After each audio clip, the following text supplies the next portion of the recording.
আমি আমার এক আঙ্কেলের বাড়িতে এসেছি। তো আমি আমার আঙ্কেলের এই বাড়িটার ভেতরের রুম অ্যান্ড কিচেনটা আপনাদেরকে দেখাবো।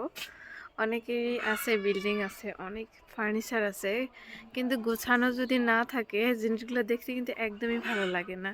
তো এই আঙ্কেল, এই আন্টি, আমার কাকিমা এত সুন্দর করে জিনিসগুলো গুছিয়ে রাখে, অনেক বেশি ভালো লাগে। আপনাদের সাথে শেয়ার করব। তো দেখুন এই রুমটার, এই ঘরটার ভেতর কি আছে আর কিভাবে রেখেছে জিনিসগুলো। যাই কিছু আছে অনেক সুন্দর করে রেখেছে, আমার অনেক বেশি ভালো লাগে, তাই ভাবলাম আপনাদের সাথে শেয়ার করি। ভিডিওটা শেষ পর্যন্ত দেখবেন। তো প্রথমে আপনাদেরকে আমার কাকিমার টেকনিক্স দেখাইতেছি। এখানে কি দেখে বুঝতে পেরেছেন, এইগুলো হলো রসুন। রসুনগুলো কিন্তু গাবলা, প্লাস্টিকের যেগুলো গাবলা থাকেন, বালতি থেকে, সেগুলো কেটে তার ভেতরে সুন্দর করে সার মাটি দিয়ে রসুনগুলো বুনে দিয়েছে। আর চারপাশে সুন্দর করে সুপারি গাছ উঠাইছে, সাথে ধনিয়া পাত, মূলা খেতি করছে। একটু একটু মাটি কিন্তু অনেক সুন্দর করে মেনটেন করে রাখছে, তার জন্যই অনেক বেশি ভালো লাগে। এই বাড়িতে আসার পর না একটা নিজে পাতা বা নিজের হাত দিয়ে কিংবা একটা নোংরা করতেও নিজের টান লাগে, কারণ এত বেশি ক্লিন করে রাখে। তো তার জন্যই কিন্তু অনেক বেশি টান লাগে যে এই জিনিসটা আমরা এইভাবে নোংরা করাটা ঠিক হবে না, কারণ কাকিমা এত সুন্দর করে পরিষ্কার করে রেখেছে। এখন আমি আপনাদেরকে দেখাইতেছি রুমের ভেতরে। এটা হলো রুমের ভেতরের অংশ। তো দেখেন কাপড়গুলো কত সুন্দর করে ভাঁজ করে রেখেছে। আলনার কাপড়গুলো অনেক সুন্দর করে ভাঁজ করে রাখে। উপরের লেয়ারটা একটু অন্য স্টাইলে ভাঁজ করে রেখেছে, এটা আমার অনেক পছন্দের। আমি কিন্তু কাকিমাকে এই আলনার কাপড়গুলো ভাঁজ করাতে কাকিমাকে ফলো করে কিন্তু আমি শিখেছি।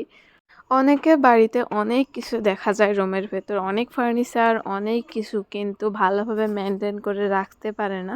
তার জন্যই কিন্তু জিনিসগুলো দেখতে অনেক বেশি নোংরা লাগে। আর আপনার রুমে যদি কিছু নাও থাকে, একটা বেড, একটা আলনাও যদি আপনি পরিষ্কার করে রাখেন, তাহলে কিন্তু সেটা অনেক বেশি ভালো লাগে। আমি আরেকটা জিনিস আপনাদেরকে দেখাইতেছি। দেখেন আমার কাকিমার বিছানার তলে একটুও নোংরা নেই, একটুও নোংরা নেই। আমি কিন্তু কাকিমাকে একটু বলে আসি নাই যে আপনার রুমের ভিডিও দিব। আসার পর আমি বলেছি, কাকিমা বলতেছে কি দেখাবা তুমি, আমার রুমে কিছুই নেই। আমি বললাম আপনার রুমে যা আছে আপনি যে তাই অনেক সুন্দর করে মেনটেন করে রাখেন, সেটাই অনেক অনেক বড় একটা কথা। এইটুকু কিন্তু অনেকেই করতে পারে না। বিছনার তল দিয়েও যে কিছু রাখে না, এটা কিন্তু আসলে অনেক একটা ভালো লাগার বিষয়।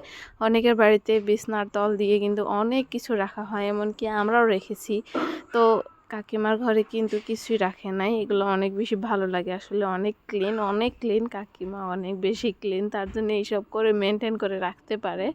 তো এখন চলে এলাম কিচেনে। আমার কাকিমার কিচেনটাও দেখাই দেই। কিচেনের জিনিসগুলো কিন্তু অনেক সুন্দর করে রেখেছে। এখানে দেখেন সব একটা জিনিস, আমি ডাইরেক্ট চলে এসেছি কাকিমার বাসায়, কাকিমা কিন্তু জানে না, তবুও কিন্তু এসে দেখি সব কিছু গোছানো। যখনই আসবেন তখনই এইবারে এইভাবে গোছানোই থাকবে। এবারের মানুষগুলো অনেক ভালো। আমার কাকিমার একটা ছেলে আছে, আমার ভাই, ছোট ভাই, আঙ্কেল, তিনজন মানুষ বাড়িতে। তিনজনই অনেক সুন্দর করে মেনটেন করে জিনিসগুলো রাখে, তার জন্যই কিন্তু জিনিসগুলো মেনটেন হয়ে থাকে। যদি বাড়ির মানুষগুলো একটু সাপোর্ট না দেয়, তবেই কিন্তু ঘরের জিনিসগুলো মেনটেন করে রাখা একটু টাফ হয়ে যায়। তো কিচেনের জিনিসগুলোও দেখাইতেছি। দেখেন অনেক ক্লিন, সব সব জিনিসই অনেক সুন্দর করে রেখেছে।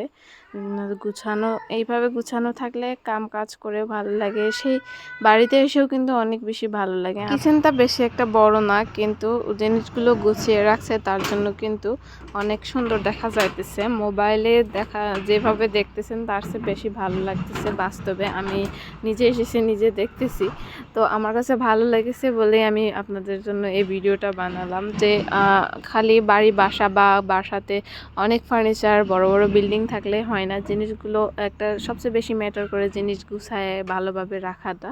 ওই যে টিকলুকে দেখতেছেন, সে কিন্তু এইরকম খোলামেলা জায়গা অনেক পছন্দ করে, তাকে বাড়িতে বন্দি করে রাখা হয়।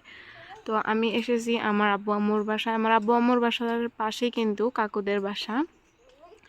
তো এই যে দেখেন জানলার উপর কাকিমা বড়ই শুকা দিয়েছে। বাবা, ই তুমি কি করতেছো বাবা?